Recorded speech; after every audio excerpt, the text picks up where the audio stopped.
The year 1775 dawned upon a land shrouded in tension. A palpable disquiet hung heavy in the New England air, thick as the morning fog rolling in from the Atlantic. For over a decade, the colonies had simmered. The Stamp Act, the Townshend Acts, the Boston Massacre. Each event was a fresh log thrown onto a growing fire of resentment against the crown. Colonists who once saw themselves as loyal subjects began speaking, in hushed tones, of liberty. They spoke of rights and of tyranny.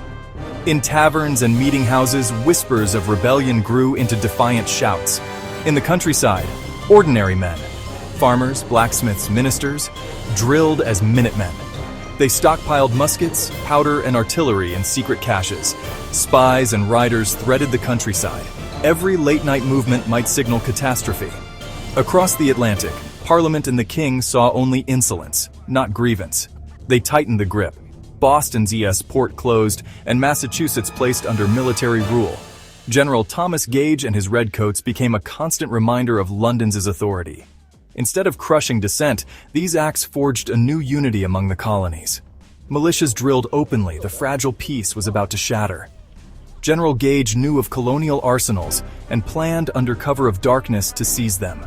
A column of His Majesty Tsar's troops would march, a decisive show of force meant to extinguish the flame. But in a city of revolutionary eyes and ears, secrets rarely stayed secret. What was planned as a raid would instead ignite a continent. And so, on the cold night of April 18th, the plan was set in motion. The hour had come.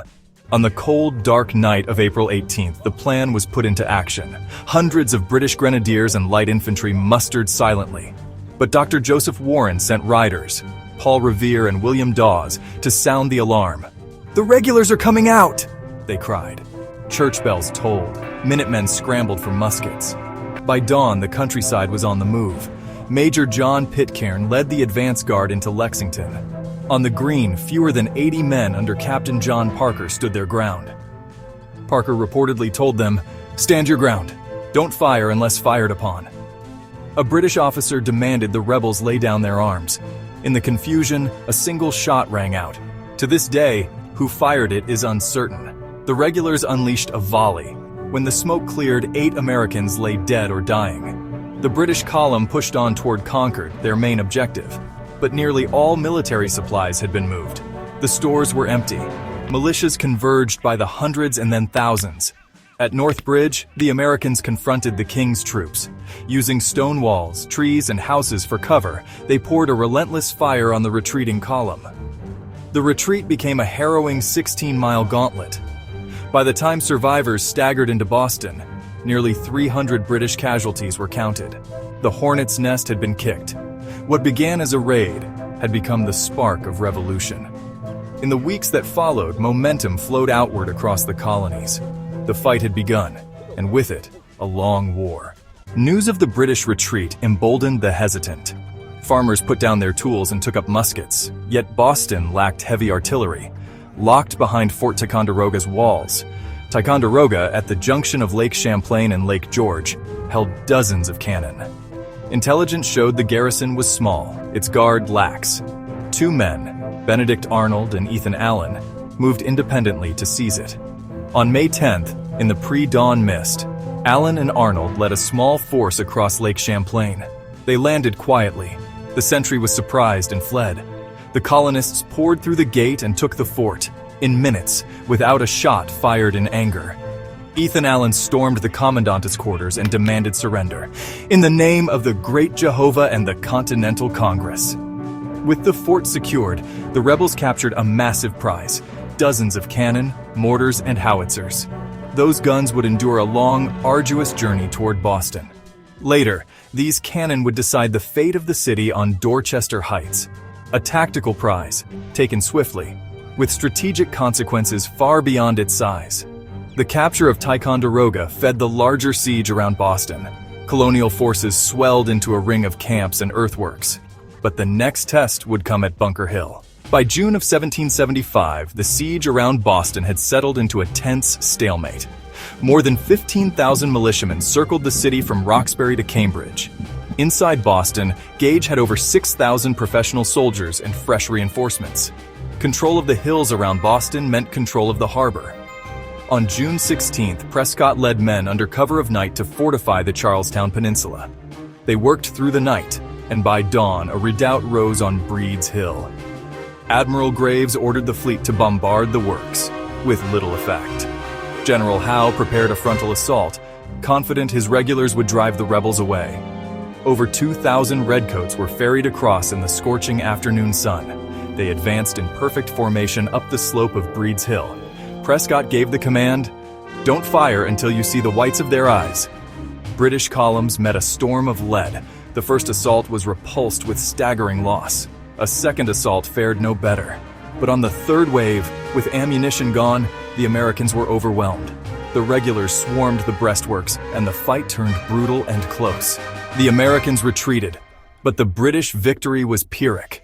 They had taken the hill at a cost of over 1,000 casualties, a catastrophic loss.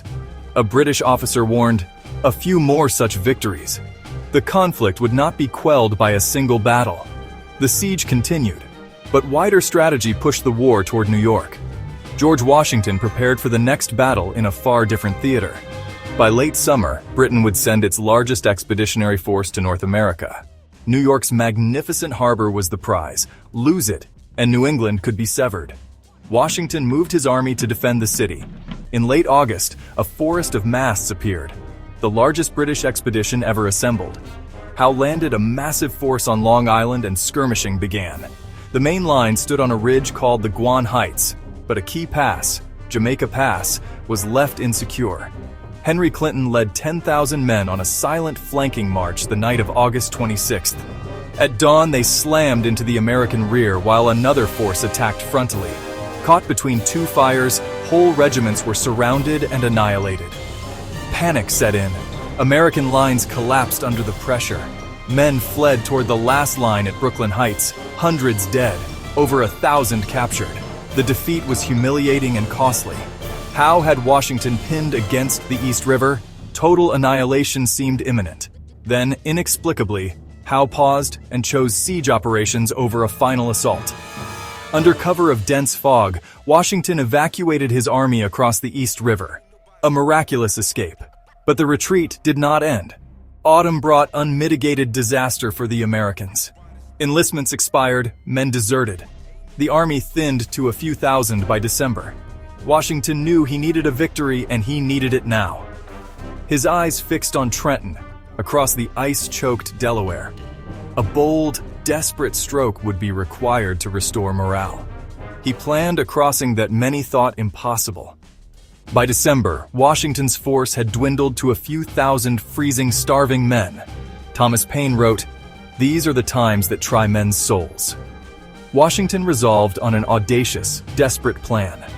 On Christmas night, 1776, in a howling nor'easter, they moved to the banks of the Delaware.